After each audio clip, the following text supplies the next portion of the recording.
છે બાબરી કેસનો ચુકાદો આવી ગયો છે। તમામ 32 આરોપીઓને નિર્દોષ જાહેર કરવામાં આવ્યા છે। લખનૌની સીબીઆઈની સ્પેશિયલ કોર્ટે આ ચુકાદો સંભળાવ્યો છે। સાથે જ એવું પણ ટાંક્યું છે કે સીબીઆઈ પુરાવા એકત્રિત કરવામાં નાકામ રહી છે અને જે નેતાઓ હતા તેમણે માત્ર ને માત્ર ભીડને રોકવાની કોશિશ કરી હતી। પૂર્વ આયોજિત હોય તેવા કોઈ પણ પ્રકારના પુરાવા નથી મળી આવ્યા અને આ સાથે જ 32 આરોપીઓને નિર્દોષ જાહેર કરવામાં આવ્યા છે। 28 વર્ષ बाद આજે આ બાબરી ધ્વંસનો ચુકાદો આવ્યો છે અને તેમાં જેટલા પણ 32 લોકો बड़ी खबर पे पल पल की अपडेट दे रहे हैं आपको ऋषभ। और फैसले में आगे क्या कहा गया जज साहब की ओर से?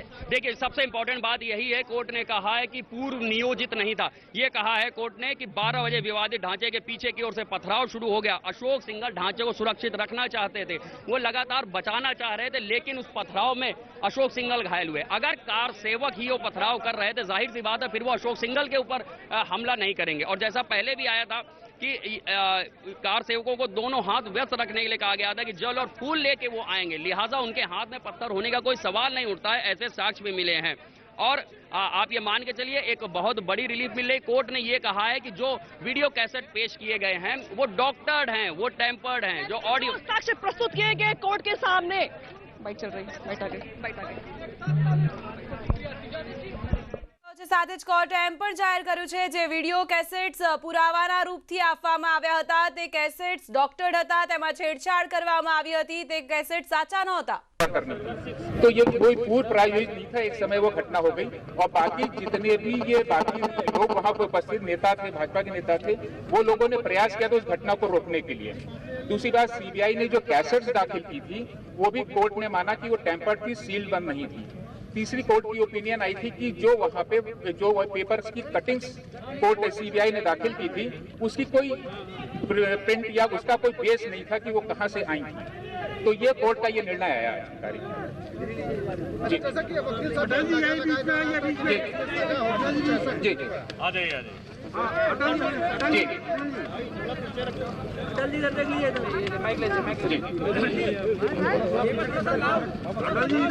स्पीकर पे बोल आज अयोध्या प्रकरण विशेष न्यायाधीश अयोध्या प्रकरण ने सभी 32 अभियुक्त गणों को बाइज्जत बरी किया है और ये माना है कि जो आरोप सीबीआई ने लगाए थे वो आरोप सभी गलत हैं और एविडेंस उनके खिलाफ अपर्याप्त माना है।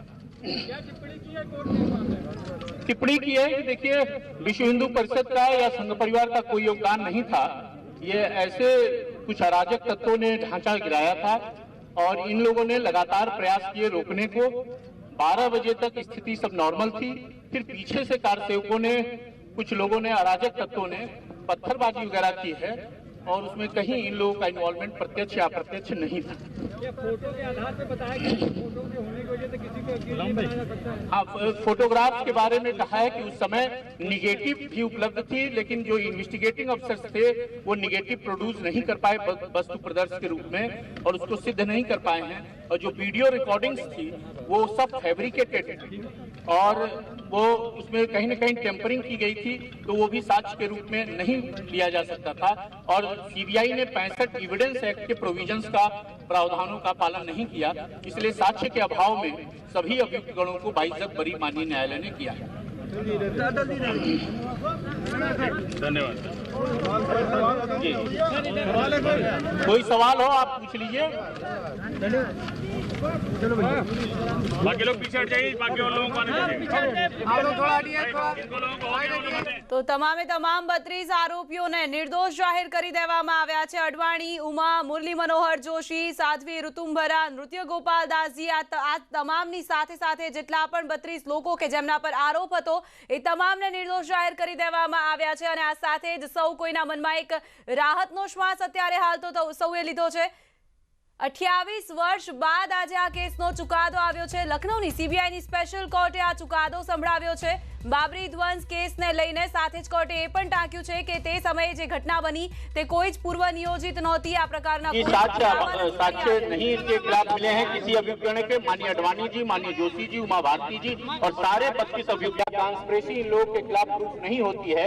जो ढांचा गिरा वो कुछ अराजक तत्वों के द्वारा, शरारती तत्वों के द्वारा गिरा, क्योंकि ढांचा के नीचे मंदिर था और उसका भी ध्यान नहीं रखा गया। इसलिए ढांचा गिराने में या ढांचा गिराने के षड्यंत्र में किसी तरह से इनका इन्वॉल्वमेंट नहीं था।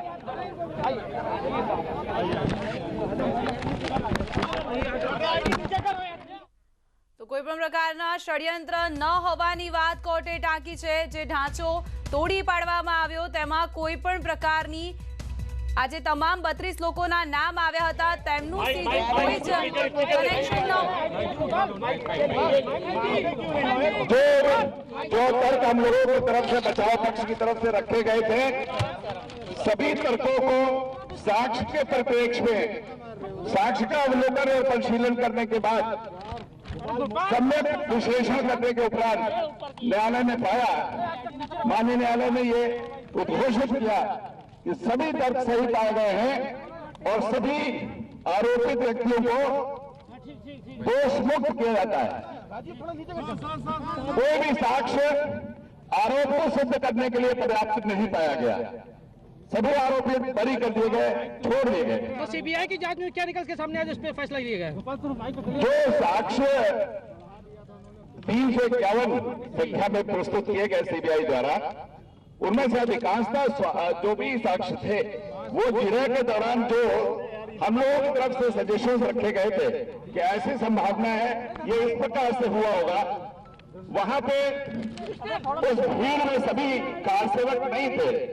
पूरी भीड़ को कार सेवक कहना यह श्रद्धालुओं के लिए ठीक नहीं है। वहां अधिकांश मात्रा में श्रद्धालु भी थे और कुछ ऐसे तत्व भी आ गए थे जो असामाजिक थे, और वो इन आरोपियों के किसी भी प्रकार से उनके बीच में कोई अलायंस था, ऐसी कोई साक्ष्य नहीं मिली। वो मंच से लगातार जो भी नेतागण थे, साधु थे, संत थे, वो सभी महानुभाव मंच से लगातार ये प्रयास कर रहे थे कि किसी प्रकार की तोड़फोड़ की घटना यहां कारित न की जाए और शांति व्यवस्था बनाई रखी जाए, सांकेतिक कार सेवा की जाए, शांतिपूर्ण ढंग से माननीय सर्वोच्च न्यायालय के निर्देश और आदेशों का पूर्णतः पालन किया जाए। इस प्रकार का न्यायालय ने उद्घाटित किया और यह सही पाया कि किसी भी तरह से किसी भी आरोपित व्यक्ति ने किसी व्यक्ति को नहीं उकसाया था। विवादित ढांचे को गिराने का कोई भी प्रयास आरोपित व्यक्तियों द्वारा नहीं किया गया। ये पूर्ण रूप से आरोप गलत पाए गए और सभी आरोपित को दोष मुक्त किया गया। साक्ष्य के विषय में ये स्पष्ट कर दिया है न्यायालय ने कि रामलला की मूर्तियां वहीं रखी हुई थी तीसरे गुंबद के नीचे गर्भगृह में, और यदि कोई इस प्रकार का षड्यंत्र आरोपित व्यक्तियों द्वारा लगाया गया होता तो निश्चित रूप से रामलला की उन मूर्तियों को पूर्व में ही हटा लिया गया होता। और वो मूर्तियां अचानक, ये सीबीआई का साक्षी कहता है, वो जो पुजारी हैं वो स्वयं कहते हैं कि हमने अचानक जब तीसरा गुंबद गिरने लगा तो रामलला की उन मूर्तियों को बचा लिया। ये क्या इंगित करता है? ये इंगित करता है कि पहले से कोई योजना नहीं थी और जो लोग तीसरे गुंबद को गिरा रहे थे वो दो कारणों से गिरा सकते हैं, या तो उनको रामलला पे कोई आस्था नहीं थी और या उनको अनुमान नहीं था कि ये तीसरे गुंबद के नीचे, गर्भगृह के नीचे रामलला की मूर्तियां विराजमान है। ये कौन हो सकता है? ये कौन तत्व हो सकते हैं? न्यायालय ने यह भी उद्घाटित किया कि एलआईयू की रिपोर्ट पूर्व से थी कि 1 दिसंबर से ही वहां पे कुछ उपद्रव होने की, अशांति पैदा करने की संभावनाएं, उनसे इंकार नहीं किया जा सकता। तो एलआईयू की रिपोर्ट, आईजी ए.के. सरन का स्टेटमेंट, वो ये बताता है कि आईबी और ये एलआईयू इस प्रकार की रिपोर्ट थी, कोई भी अराजक तत्व वहां पे कार सेवकों के भेष में कोई भी घटना कारित कर सकता है। तो ये साबित नहीं हो सका कि जो कुछ मुट्ठी भर लोग ढांचे को ध्वंस करने के लिए आगे आए, उनका किसी प्रकार से संगठन, विश्व हिंदू परिषद या किसी नेता से या किसी आरोपी से, किसी साधु संत से किसी प्रकार का कोई संबंध पूर्व से था। इस प्रकार का कोई रथ यात्रा के बारे में कुछ कहा? और आगे लाओ आइडिया आगे लाओ। रथ यात्रा के बारे में नहीं, ये विषय रथ यात्रा का नहीं था। ये आरोप था विवादित ढांचे को गिराने के लिए उकसाने की। जी, आरोप के दृष्टि से आरोप साबित नहीं हुए, पूरा आरोप से मुक्त कर दिया गया है। मुक्त कर दिया गया। सर, सीबीआई जो है प्रमुख जो है जांच एजेंसी है भारत की, क्या इनको ये समझ में नहीं आया कि हम जो है साक्ष्य जो रख रहे हैं? सीबीआई साक्ष्य नहीं रखती है, सीबीआई साक्षी रखती है। साक्ष्य साक्षी रखता है। ठीक है सर, थैंक यू। सीबीआई की जिम्मेदारी सिर्फ साक्षी लाने की है, साक्ष्य लाना साक्षी का काम है न्यायालय में। ठीक है सर, थैंक यू, बहुत बहुत शुक्रिया सर। साक्षी जो कहेगा वो स्वतंत्र है।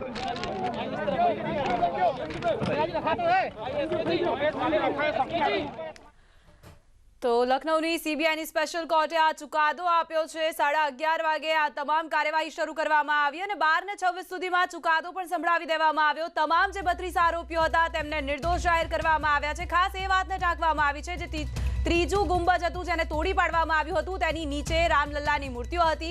જો ખરેખર આ ષડયંત્ર હોત અથવા પૂર્વ નિયોજિત કોઈ કાવતરું હોત તો પહેલાથી જ ત્યાંથી રામલલ્લાની મૂર્તિઓને હટાવી દેવામાં આવી હોત, પરંતુ આવું કશું જ નહોતું બન્યું અને તેથી એ વાત સ્પષ્ટ થઈ જાય છે કે આ કોઈ જ પૂર્વ નિયોજિત કાવતરું ન હતું।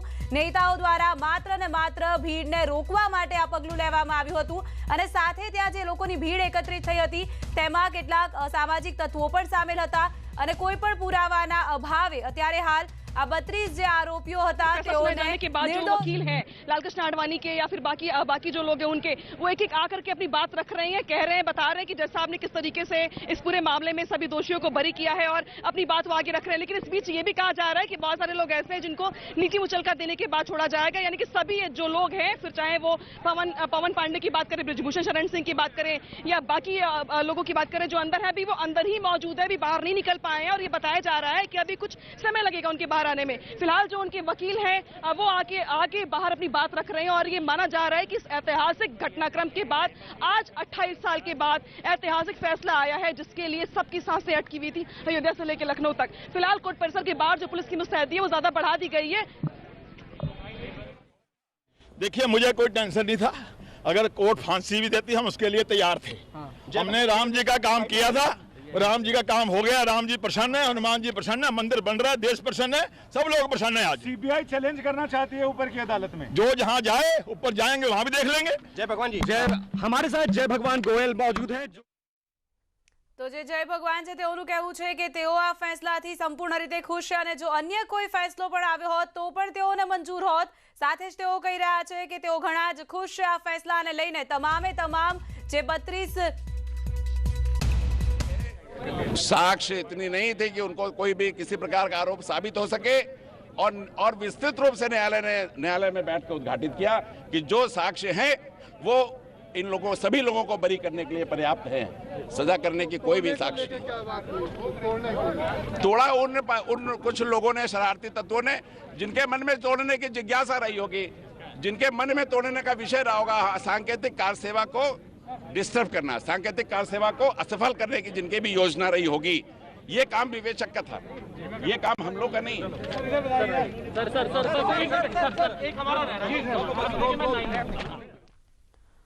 તો હાલ તો તમામ 32 લોકોએ રાહતનો શ્વાસ લીધો છે। અડવાણી, મુરલી મનોહર જોશી સહિત જેટલા પણ 32 આરોપીઓ હતા તમામ નિર્દોષ જાહેર કરાયા છે।